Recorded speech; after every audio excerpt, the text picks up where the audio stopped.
পহেলগ্রামে সন্ত্রাসী হামলায় পাকিস্তানের সংশ্লিষ্টতার অভিযোগ তুলে ভারত সামরিক বাহিনী হঠাৎ পাকিস্তানে আক্রমণ চালায়। এই অভিযানের নাম দেওয়া হয় অপারেশন সিঁদুর। কিন্তু কেন এমন নামকরণ করা হয়েছে তার একটা ব্যাখ্যাও হাজির করেছে ভারতীয় সংবাদ মাধ্যমগুলো।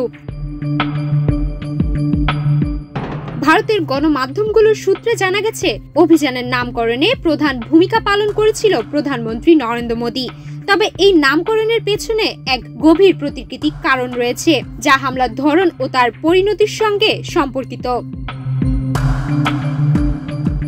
গত 22 এপ্রিল পহেলগামের বৈশরণ উপত্যকায় ভয়াবহ হামলায় ভারতীয় পর্যটকদের নিশানা করা হয়। হামলাকারীরা পুরুষদের হত্যা করলেও কোনো নারী বা শিশুকে হত্যা করেনি। নিহতদের মধ্যে অধিকাংশই তাদের স্ত্রী বা পরিবারের সদস্যদের সঙ্গে ঘুরতে গিয়েছিলেন।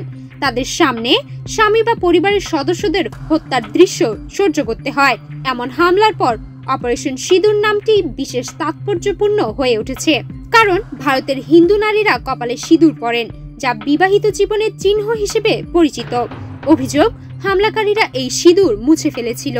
নিহতদের মধ্যে অনেকেই সদ্য বিয়ে করা ছিলেন এবং তাদের মধুচন্দ্রিমার সময় এই হামলার শিকার হন। এসব ঘটনা পরে সামাজিক যোগাযোগ মাধ্যমে ভাইরাল হয়ে ওঠে। বিশেষ করে হরিয়ানার নৌবাহিনীর কর্মকর্তা বিয়ন নরওয়ালের স্ত্রী হিমাংশী নরওয়ালের ছবি। ওই ছবিতে তিনি স্বামীর নিথর দেহ আঁকড়ে ধরে বসে থাকতে দেখা যায়। তার ছবিটি ভারতের প্রত্যাঘাতের প্রতীক হিসেবে পরিগণিত হয়েছে।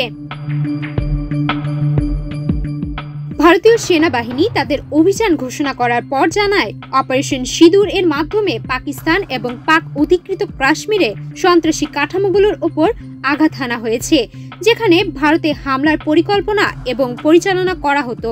অভিযানটি নির্দিষ্ট 9টি স্থানকে লক্ষ্য করে চালানো হয়। পাকিস্তান অবশ্য পহেলগামে হামলার সঙ্গে তাদের সংশ্লিষ্টতা অস্বীকার করে এবং নিরপেক্ষ আন্তর্জাতিক তদন্তের দাবি জানিয়েছে। একদিকে আমেরিকা, চীন ও রাশিয়ার মতো দেশ কূটনৈতিকভাবে উত্তেজনা প্রমোশনের চেষ্টা করছে, অন্যদিকে মোদী সরকার সেনাবাহিনীকে পূর্ণ স্বাধীনতা দিয়ে পরিস্থিতি মোকাবেলা করার সিদ্ধান্ত নিয়েছেন। এরপর 15 দিনের মাথায় ভারত পাকিস্তানে হামলা চালায়। এ অভিযানের নাম অপারেশন সিঁদুর একদিকে যেমন নিহতদের স্মরণীয় করে তুলছে, তেমনি ভারতের প্রতিশোধ ও প্রত্যাঘাতের এক প্রতীক হয়ে উঠেছে। সুমাইয়া মিতু, বাংলাদেশ প্রতিদিন।